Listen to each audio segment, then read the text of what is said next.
Bonjour tout le monde, bienvenue au podcast numéro 5.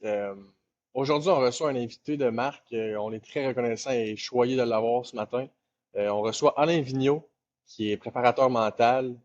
J'ai eu la chance de travailler avec Alain au cours des dernières années. Puis Alain travaille avec plusieurs athlètes olympiques et plusieurs athlètes de haut niveau, une grande carrière. Donc, un gros merci Alain et bon matin.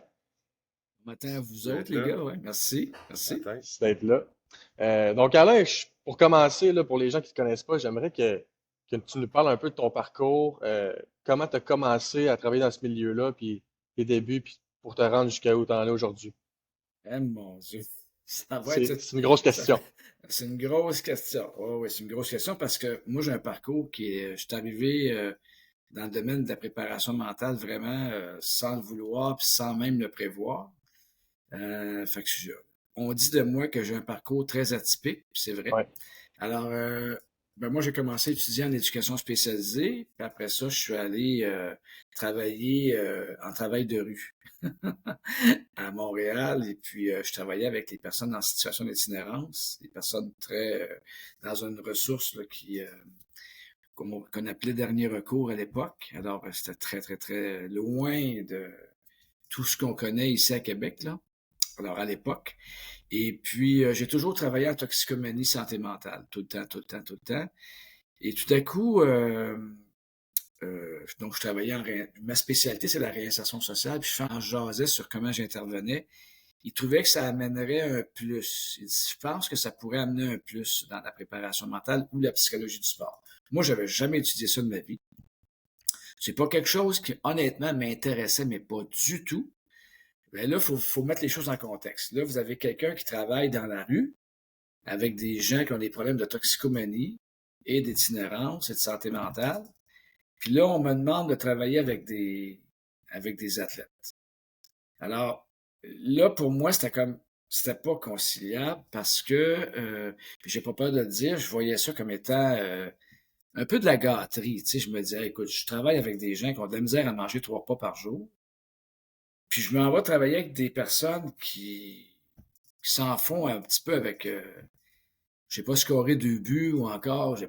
Pour moi, c'était comme incompatible. Jusqu'à temps que je cède après 10 ans. Raymond, pendant 10 ans, il revenait à la charge et encore et encore. Puis à un moment donné, j'ai dit OK, OK, je vais en rencontrer un, là. Finalement, il m'a référé une joueuse de tennis, qui était quand même à un très haut niveau. Je dirais pas que j'ai trouvé ça palpitant. J'ai lu un peu à droite pas à gauche, mais j'ai pas trouvé ça très palpitant. J'avais toujours les mêmes croyances, les mêmes préjugés à l'intérieur de moi, mais je les observais, mais je les activais pas. À peu près ça, quand j'ai terminé avec, il m'a demandé de travailler avec une autre personne. J'ai travaillé avec 2 joueurs de football. Là, c'était plus willing. Là, j'aimais ça parce que c'était des gars qui étaient un peu délinquants dans l'âme. Ça rejoignait ma propre délinquance à moi. Là, j'aimais ça. Mais c'était pas vraiment la psycho du sport. C'était l'être humain qui était devant moi que j'aimais. Et là, tranquillement, Raymond m'a amené à connaître Jacques Tanguay. Et Jacques Tanguay m'a interpellé à son bureau pour travailler à l'époque. C'était avec, je me souviens, mais c'était avec le Rouge et Or football, ça c'est sûr. Et je crois que c'était-tu avec les remparts ou les citadelles? Je me rappelle plus. Fait que finalement, ça a commencé de fil en aiguille avec le Rouge et Or. Donc, Glenn Constantin me référait des joueurs, j'ai travaillé avec l'équipe. Puis là, j'ai commencé évidemment à lire, à étudier, à aller me former. Et là, de fil en aiguille, ça a explosé. Moi, je travaillais toujours en toxico, là, tout le temps. Mhm. Tout le temps. OK. Je faisais ça à temps partiel. OK. Ça a explosé, volleyball, Université Laval, natation, plongeon. Et là, ça venait de tout bord, tout côté, des demandes, de sorte qu'à un moment donné, je me demandais, j'ai pris un congé sans solde à mon travail en toxico. J'ai dit, je vais expérimenter ça. Et puis finalement, j'ai commencé ce qui m'a vraiment décidé à plonger, c'est une jeune fille. Une jeune fille qui avait 10 ans en patin artistique, qui avait eu une séparation avec son entraîneur, qu'elle m'avait raconté que l'entraîneur avait mal réagi au fait qu'elle voulait aller vers un autre entraîneur parce qu'elle avait travaillé longtemps avec. Et que l'entraîneur, puis ça, je ne porte pas préjudice aux entraîneurs là, quand je dis ça, c'est un fait. Et que l'entraîneur avait eu des comportements avec elle ben, un peu malveillant. Et là, la jeune fille s'est mise à pleurer devant moi et là, mon cœur a été touché. Le même cœur qui est touché par les gens en toxico parce que je travaille encore avec cette clientèle-là aujourd'hui. J'ai besoin de travailler avec cette clientèle-là. Alors, et là, j'ai senti que, là, je suis revenu à la maison, je me suis dit que ce soit un athlète professionnel ou une jeune ou une personne qui est dans la rue, un toxicomane ou quelqu'un qui vit l'itinérance, la souffrance de l'être humain, c'est la souffrance de l'être humain. Alors, il y a des athlètes pour moi qui sont en détresse, il y a des athlètes qui sont des équipes qui sont en détresse. Fait que quand ça me touche, ben, je me dis je suis là pour aider un être humain à atteindre ses objectifs. C'est tout. Alors, pour moi, je fais pas trop de différence. Oui, il y a des dynamiques différentes. Fait que c'est ce qui fait qu'aujourd'hui, la vie m'a amené, puis j'ai jamais souhaité ça. C'était comme moi, je fais de la relation d'aide. Donc, la vie m'a amené à vivre des grands événements, comme j'ai participé à 6 Jeux olympiques, à des coupes Grey, j'ai accompagné le Rouge et Or à des coupes Vanier, j'ai fait des championnats du monde. Je suis allé partout, j'ai visité partout sur la planète. J'ai été appelé à enseigner en France pendant 7 ans la psychologie du sport ou la préparation mentale, comme moi je la conçois. Alors, je vous dirais que ça m'a amené à parcourir le globe, à connaître des belles personnes et à continuer à faire de la toxico aussi, parce que là, je suis à mon compte. J'ai quitté le ministère de la Santé. Maintenant, je donne de la formation, de la supervision et je travaille beaucoup, beaucoup avec beaucoup d'athlètes, beaucoup d'équipes et des enfants. Donc, mon spectre de travail est très large. Enfants, adolescents, adultes, universitaires, professionnels comme toi, Jean-Christophe, et puis donc de haut niveau. Et puis, fait, je me promène dans tout ça. Puis je fais de mon mieux. Hein, j'arrive pas toujours, mais je fais de mon mieux pour supporter les gens. Voilà. Wow. C'est extrêmement intéressant. Moi, j'ai une petite question. Est-ce que tu crois que la détresse que tu parles, que ce soit chez les athlètes ou chez les personnes en toxico ou en intervention plus sociale, est-ce que tu penses que c'est une force? Est-ce que tu penses qu'ils peuvent transformer ça en quelque chose qui est à leur avantage un petit peu plus tard, puis transformer ces épreuves-là en comme un bounce back, puis à mettre ça dans leur vie, puis ouais. voir ça C'est une comme une bonne question. C'est une question que j'aime bien. En fait, la détresse, le mot est peut-être un peu fort, parce qu'il y a des gens qui arrivent dans le bureau, ils sont pas en détresse. Que ce soit en sport, les gens arrivent parfois dans le bureau, comme, ben, tu sais, je peux en parler, JC, t'étais pas en détresse quand t'es venu me voir. non. C'était comme améliorer la performance. C'est ça. Fait qu'il y a deux types de demandes en sport. Des gens qui arrivent, ce qu'on appelle dans la porte de la préparation. Ils veulent juste améliorer la 4e patte de la performance, qui est la patte mentale. C'était le cas de JC, donc il était très à l'aise, mais on veut améliorer ça. Tu as la patte tactique, technique, physique et mentale. Il y en a qui veulent juste améliorer. Ça, c'est à peu près, on dit à peu près 20 à 30% des demandes. Il y a une autre demande en sport qui est de l'ordre de la réparation. Et là, il peut y avoir un peu de détresse, un peu de souffrance. Donc, ça, c'est des gens qui vont pas bien, donc anxiété de performance plus. Là, on le voit beaucoup à ce temps-ci. Donc là, des gens qui, par exemple, qui ont eu des grosses blessures, puis ils viennent pour revenir au jeu, puis ils sont inhibés dans leur mouvement, dans leur psyché. Donc ça, c'est là, on parle plus d'une souffrance, une détresse, d'un inconfort. Ça, on parle d'environ 60% des demandes. De l'autre côté, sur le plan psychosocial, ben là, évidemment, la palette est très large. Donc, à ta question, à savoir qu'est-ce que quelqu'un qui arrive, mettons, on va dire, tient mal en point un peu. Okay, mal en point, qui va pas bien, qui a de l'inconfort. Est-ce qu'il peut se servir de ça? Ben, je te dirais que oui. Ça dépend de l'approche. Donc, notre travail à nous, c'est par exemple, au niveau de l'émotion, c'est d'aider la personne à ce qu'elle sente que l'émotion, c'est avant tout une énergie qui circule ou qui est figée. Donc, quand on est capable de remettre en circulation puis d'être en relation différente avec l'émotion ou la pensée, ça génère de l'énergie. Puis là, on peut arriver à générer peut-être un bounce back ou d'aider les gens à rebondir d'une situation. Mais oui, puis même un des beaux côtés ou des beaux souhaits pour moi de la préparation mentale ou mon intervention avec les sportifs, c'est d'espérer une transférabilité. C'est que la personne prend ce qu'elle a appris, puis dans son futur travail, ou mettons un jeune qui a appris à se calmer avant de compter, il peut utiliser c'est ce qu'on appelle ses soft skills. Il peut les utiliser avant un examen à l'école ou quand il est tendu avec quelqu'un, il peut utiliser ça. Fait que oui, on peut utiliser ça. C'est ce qu'on souhaite aussi. Puis la plupart de ces soft skills-là, c'est que ça s'applique dans plusieurs sphères de la vie. C'est pas nécessairement juste dans le sport. C'est dans tes relations, dans ton travail, dans peu importe. Oui. Les soft skills, si les gens vont lire là-dessus un peu, ça fait notoriété publique. Tu as environ 12 à 13 soft skills de base. Puis on les utilise au quotidien. Là, vous et moi, on est en train d'utiliser nos soft skills actuellement. Alors, ça m'amène à un autre sujet. Au niveau de la relation d'aide, puis dans la société d'aujourd'hui, j'ai l'impression que la santé mentale est de plus en plus un enjeu, puis on en entend de plus en plus parler. As-tu l'impression que les problèmes de santé mentale ont augmenté depuis les peut-être 20-30 années? As-tu l'impression que c'est de plus en plus un enjeu? Puis si oui, pourquoi?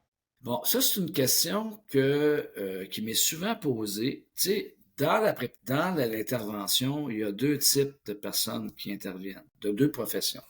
Puis il y a plus que deux professions, mais tu as ce qu'on appelle la recherche. Tu as des gens qui font de la recherche. Puis tu as ce qu'on appelle des cliniciens. Alors, moi, je suis plus du côté clinicien, j'ai aucune notion en recherche. Donc, je peux pas dire, JC, je peux pas dire c'est-tu pire, c'est-tu pas pire. Ce que je peux dire, par exemple, puis les raisons, c'est difficile. Bon. Ce que je peux dire, c'est que je peux constater des changements. Ça fait 41 ans que j'accompagne des gens. Ça fait depuis l'âge de 20 ans, j'ai 61 ans. J'arrive à mes 61 ans. Alors, ça fait 41 ans que je fais de la relation d'aide. Donc, ce que j'ai vu depuis 41 ans, dans le monde de la relation d'aide, j'ai vu des changements. J'ai vu des choses qu'on voyait moins. Par exemple, en toxicomanie, à l'époque, on voyait des gens qui se présentaient avec une ou deux problématiques. Ils arrivaient avec, par exemple, problème d'alcool, relation avec l'alcool difficile, relation avec la drogue difficile. On voyait moins ce qu'on appelle de la comorbidité ou des problématiques associées. Aujourd'hui, ce qu'on voit, c'est des gens, c'est très rare qu'on va voir quelqu'un qui a une seule problématique. Souvent, on va avoir beaucoup de problématiques associées. L'itinérance, il peut avoir, par exemple, une maladie reliée à des comportements sexuels à risque, il peut avoir en même temps beaucoup de pauvreté, il peut avoir en même temps de la judiciarisation, il peut avoir d'autres produits qui viennent dans le décor. Si on parle de côté toxico. Fait que ça, c'est très, très rare qu'on voit ce qu'on voyait il y a 40 ans. Est-ce qu'il y a 40 ans, on voyait ça aussi? Peut-être que c'était plus caché, moins affiché. Les conditions économiques n'étaient pas les mêmes. Donc, on voit maintenant la disparité des groupes sociaux. Il y a des gens, la classe moyenne tend à s'effriper. Alors ça, Louise Nadeau, qui est une chercheure, elle disait, si vous voulez qu'une société enraye les problèmes sociaux, elle a dit deux choses. Permettez aux gens de manger avec dignité 3 repas par jour, puis donner de l'affection et de l'amour à ces personnes-là. Si tout le monde a droit à l'affection, l'amour, puis d'avoir des conditions décentes de vie, selon moi, les problématiques sociales vont diminuer. Et ça, je trouvais que c'était très, très vrai ce que Mme Nadeau, qui est une grande chercheure, disait. Alors maintenant, au niveau du sport, ce que je rencontre, qui est un peu copier-coller, c'est que ce que je vois, c'est selon les changements de mentalité ou de culture d'une génération à l'autre. Tu sais, moi, je suis une génération X. Ben, si on regarde les baby boomers, les X, les Y, les milléniums, c'est totalement différent. Donc, là, présentement, on voit énormément d'anxiété. Tu sais, la COVID, où on a masqué les gens, les enfants qui sont venus au monde dans la COVID. Moi, j'ai 10 petits-enfants. J'ai un 10e qui s'en vient, là, qui est je suis grand-papa 9 fois, là. Alors, merci. Beaucoup de mes petits-enfants sont venus au monde dans la COVID. Ben, beaucoup de mes petits-enfants ont éprouvé des problématiques de langage. Parce qu'on sait que l'enfant apprend par imitation. Mais quand il est masqué, puis qu'il voit tout le monde masqué, il ne va pas bouger les lèvres. Fait que, on voit beaucoup des choses comme ça qui sont contextuelles au niveau social. Donc, on a beaucoup de problématiques d'anxiété, les éco-anxiétés.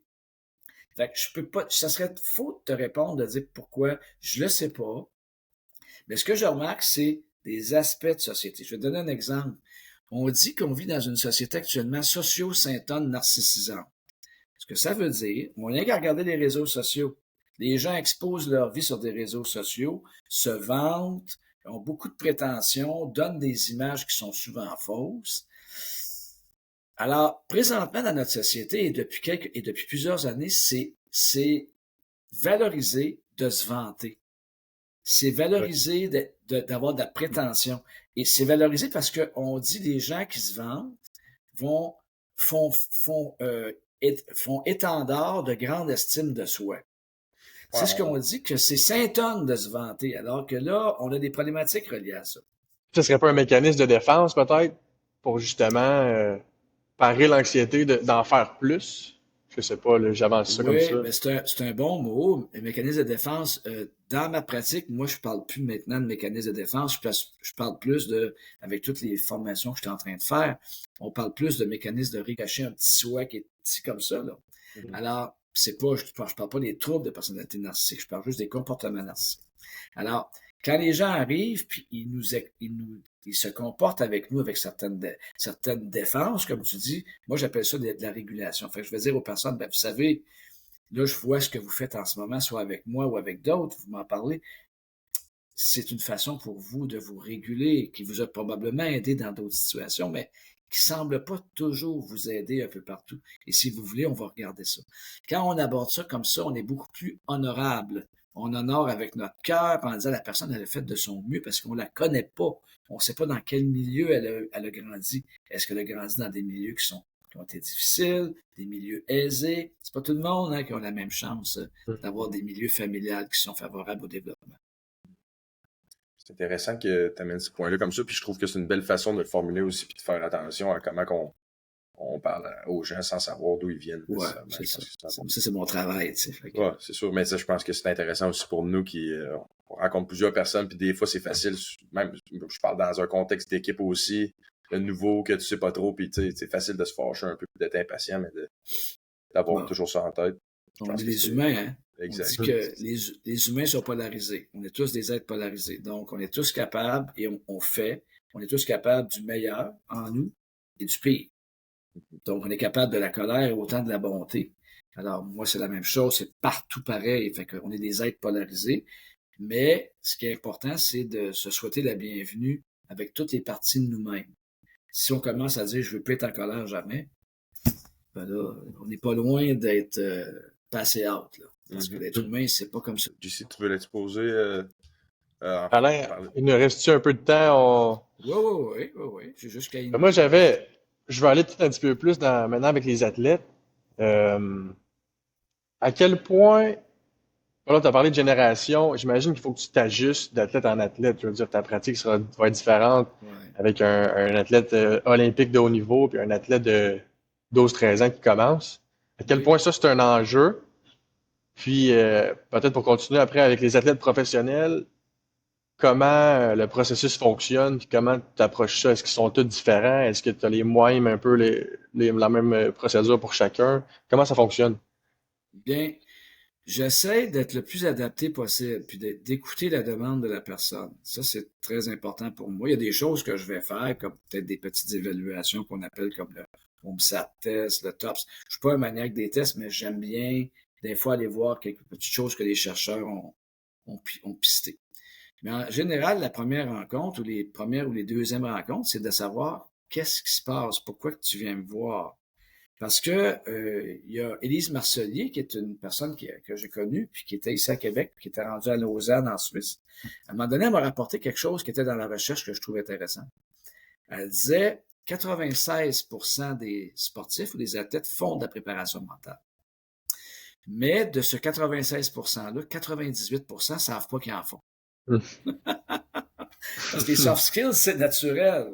Alors, quand on part avec cette donnée-là, que je trouvais ça très intéressant, ben, quand je suis avec la personne, j'essaie d'aller découvrir, premièrement, c'est quoi ça? Qu'est-ce qu'elle veut? Qu'est-ce qu'elle veut? Pourquoi elle veut venir me voir? Qu'est-ce qu'elle a besoin? Fait que ça, parfois, c'est long à trouver. Et, deuxièmement, c'est quoi ces soft skills? C'est la fameuse question, souvent, je vais poser la question, qu'est-ce que tu mets en place pour passer à travers tes difficultés? C'est une question qui est difficile à répondre, mais quand on écoute la personne puis qu'on creuse avec elle, on voit qu'elle a passé à travers toutes sortes de difficultés, de sa jeunesse jusqu'à aujourd'hui dans le monde du sport. Puis elle est capable de me dire, ben je me parle. Mais ça, se parler, c'est un monologue interne. Ben, je m'imagine. Ben, s'imaginer, c'est la visualisation. C'est naturel. Ils vont me dire, ben, des fois, je vais mettre, je vais aller faire autre chose pour me changer d'idée. Ben, ça, c'est quoi? C'est ce qu'on appelle du bottom-up process sur le plan neurologique. Je m'active, puis mon cerveau granule les pensées. Ou encore, je vais penser à autre chose. Je vais penser à mon père, je vais penser à mon coach, je vais penser à mon chum, je vais penser à une vedette que j'aime. Ça, c'est ce qu'on appelle la suppression des pensées. Ça, les gens ne savent pas, mais nous, on le sait parce que notre grosse tête a étudié ça. Mais les gens, quand tu commences à leur faire ressortir leur force, ben là, après ça, on peut partir de ces forces-là, puis construire sur des routines ou encore construire sur des stratégies que nous, on connaît, on partage, les gens partent, essayent, reviennent, on ajuste. Fait que moi, j'aime bien avoir une démarche qui est adaptée, puis je pense que c'est une bonne chose, adaptée parce que ce qui marche pour un ne marche pas pour l'autre. Et les athlètes de haut niveau, de très haut niveau comme toi, JC, ben, parfois, on pense qu'on peut être impressionné par l'athlète et il a atteint un gros niveau, mais parfois, il n'est pas plus avancé sur le plan mental que le jeune de 14 ans qui, lui, fait de la préparation mentale depuis 2-3 ans. Alors, parfois, faut recommencer, mais ajuster notre discours puis de dire, ben, quand tu fais ça, c'est ça que tu es en train de faire. Donc, c'est savoir qui est là, quelle est sa demande, connaître la personne, puis après ça, travailler sur ses ressources, puis après ça, construire ce qu'on appelle de construire des stratégies mentales, puis aider la personne à ce qu'elle va les expérimenter, puis elle nous revient, puis on ajuste. Puis il y a toute la philosophie aussi, face à la compétition. Là, ça c'est quelque chose de plus... ouais, ça, c'est plus difficile. Ouais, ça, c'est plus difficile, ça. Je sais pas si ça répond à ta question. Oui, absolument, absolument. C'est intéressant que tu dises que c'est pas parce que tu es un athlète olympique que ton processus, que ton processus mental est aussi haut niveau que ton niveau de performance. Je pense que on le remarque, nous, en jouant dans des sports de haut niveau. Je joue au baseball en division 1 au collège aussi, puis en fait, c'est ça. Je suis pas pour dire que je suis un athlète de haut niveau, mais je le vois souvent, il y a des gars, ils parlent, puis leur dialogue interne doit être, tu te dis, voyons, ça n'a pas de sens qu'ils pensent comme ça. Puis il est quand même rendu à ce niveau-là, fait que c'est quand même intéressant d'apprendre ça des athlètes olympiques aussi. En fait, ce qui est intéressant, c'est, j'aimerais vous citer Daniel Fortin-Guichard, qui est un ami à moi, puis c'est un jeune qui, lui, est spécialisé dans la détection de talent. D'ailleurs, il travaille avec les Yankees. Oh, OK. Sur demande. C'est un gars d'ici. Puis lui, c'est un chercheur. C'est pas un counselor, c'est un chercheur. Mais il travaille sur la détection de talent. C'est un jeune que j'ai aidé quand il commençait au bac en psycho, puis que je l'ai un petit peu, entre guillemets, je l'ai engagé sur des contrats, je l'ai supervisé un peu. On travaille en collaboration maintenant. Il y a un postdoc, puis c'est une sommité en détection de talent. Puis à un moment donné, on mangeait ensemble il n'y a pas longtemps, à Noël dernier. Puis j'ai dit, Daniel, dis-moi donc ce que tu penses de la préparation mentale comme telle. Parce qu'il fait de la recherche qui a été faite. Aucune. Il n'y a aucune recherche qui dit que parce que quelqu'un fait de la préparation mentale, qu'il va performer. Non, il n'y en a pas. Puis il dit, il n'y en a pas de ça. Bon, parce qu'il y a plusieurs raisons, je pense. Il y a plusieurs préparateurs mentaux, plusieurs façons de faire. On ne serait pas capable de faire une recherche aussi large. Mais, ce qu'il me disait, il dit, ce qu'on sait, c'est que si, mettons, on a étudié, si, mettons, un athlète fait un peu de visualisation, un peu de fixation d'objectifs, il va devenir bon dans ça. Et ça s'explique parce que ce qu'on appelle les fonctions exécutives du cerveau. Quand JC, je te disais qu'on se mettait d'accord sur une technique à faire, si, mettons, tu travaillais ta concentration, si on change d'habileté mentale au bout de 2 mois, la concentration, les gains vont descendre. Puis, l'autre qui va arriver, l'autre stratégie mentale va augmenter.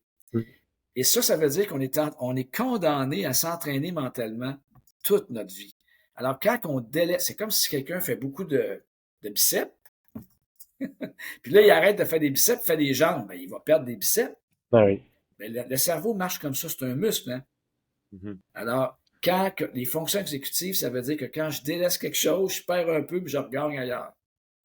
Ce que je me suis rendu compte, c'est que justement, si tu l'utilises pas, tu le perds, puis des fois, tu penses, tu te dis, là, à un moment donné, je vais apprendre telle technique, puis là, tout va être beau, puis après ça, c'est facile, puis ça va être réglé. Non, là. Il faut qu'à chaque jour, tu continues, puis ça, c'est un apprentissage à faire, je pense, en expérimentant. Il faut juste avoir d'indulgence envers l'espérance humaine. Non, c'est ça. Exactement. En terminant, Alain, Vas-y. ah ben vas-y Charles, puis après je vais poser ma dernière Ah question. mais juste dire, c'est une chose aussi de le savoir, de comprendre le principe puis de le mettre en marche dans notre vie. C'est bien beau savoir puis de comprendre tous les processus puis les démarches à suivre. Oui. Ah oui, ok, il faudrait que je fasse ça, mais c'est de le mettre en application Oui, tout à fait. toujours, faut que tu le pratiques. Tout à fait. Dans la préparation mentale, il y a ce qu'on appelle l'engagement. Il y a trois choses dans l'engagement. La première chose, c'est ce qu'on appelle le rapport d'autorité. Mais ça marche pas. Pour changer un comportement, ça ne fonctionne pas. Le rapport d'autorité, c'est que quand la figure d'autorité est là, il y a un changement, mais quand elle n'est plus là, ça marche plus. La deuxième, c'est la persuasion. La persuasion, c'est que tu vas montrer scientifiquement des choses aux gens. Ils vont faire waouh, c'est vrai que la respiration, ça marche. Moi, dans mon bureau, je suis équipé en biofeedback et tout ça. Les gens sont persuadés, mais ça ne change pas le comportement non plus. Donc, pour changer un comportement, puis comme JC dit, pour s'entraîner à tous les jours, bien, ça prend deux choses. Il faut que la personne internalise ce qu'on appelle le besoin de le faire et la nécessité de le faire. Et ça, il y a une façon de parler aux gens pour favoriser l'internalisation. Donc, que la personne s'approprie, ah oui, ça me fait du bien et ça m'aide. C'est dur parce que, comme quand vous vous entraînez, les gars, vous autres, puis vous changez votre position, là, puis à un moment donné, tu t'aperçois que les hanches, puis là, le ping, rétroaction immédiate, la balle à part. Ça, c'est intéressant. Tu fais un entraînement, t'as chaud, t'es gonflé, t'as une congestion sanguine, t'es pipé, ben là, t'as travaillé. En mental, là. Pareil. Ouais, tu le vois pas bien.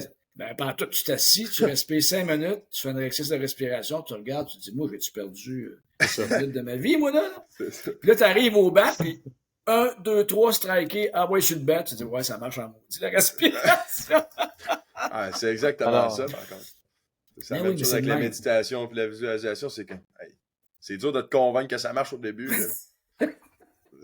Alors, c'est un bien-être qu'on recherche. Si je suis bien, puis je suis capable de dealer avec mes enjeux, ben déjà, je pense que je suis à une meilleure place. Je pense que ça commence avec ton identité, puis qui tu veux être aussi. Tu sais, si tu veux former une habitude qui dure vraiment longtemps, si c'est juste pour avoir un objectif rapide, ça tiendra pas dans le temps. Il faut que ça vienne passe en moi, bon, je veux être quelqu'un qui est bien puis qui médite. Ben là, après ça, je pense que ça reste plus longtemps.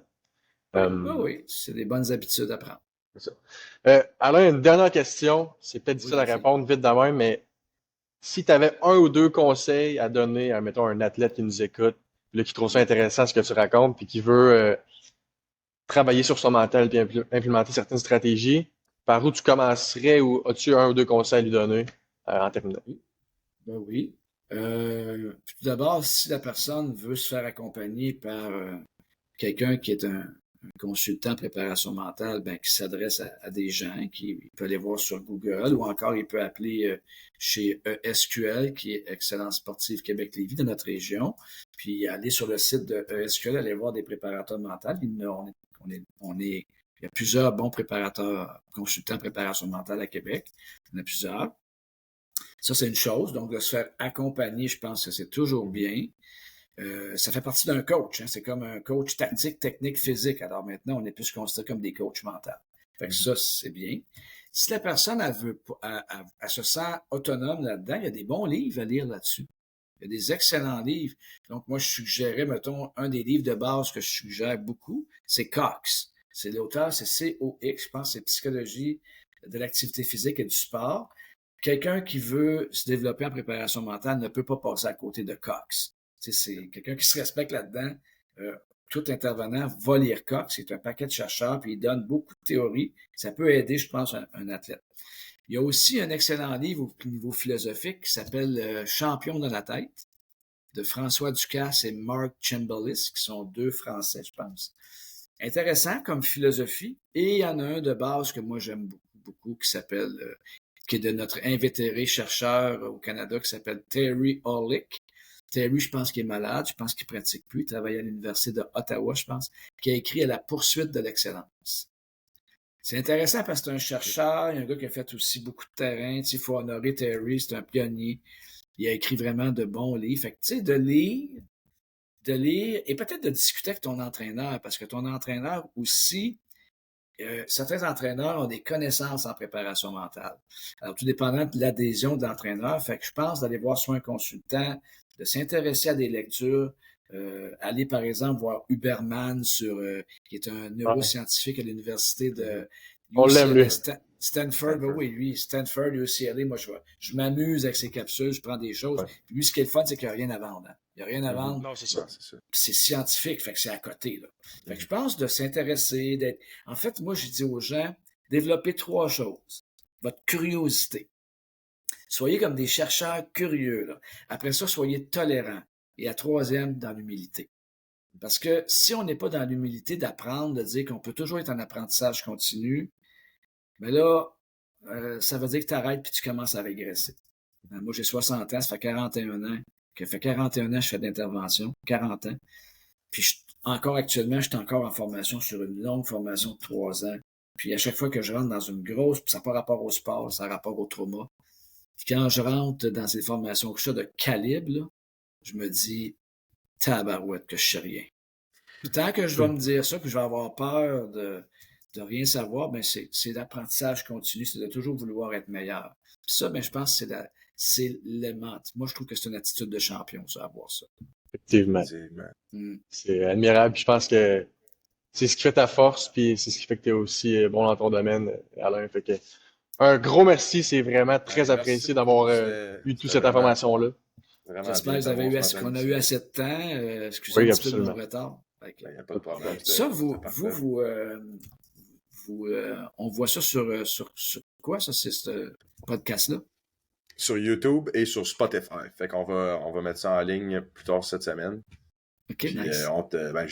JC, tu laisseras savoir que quand ça va être en ligne. Ouais, je t'enverrai le lien.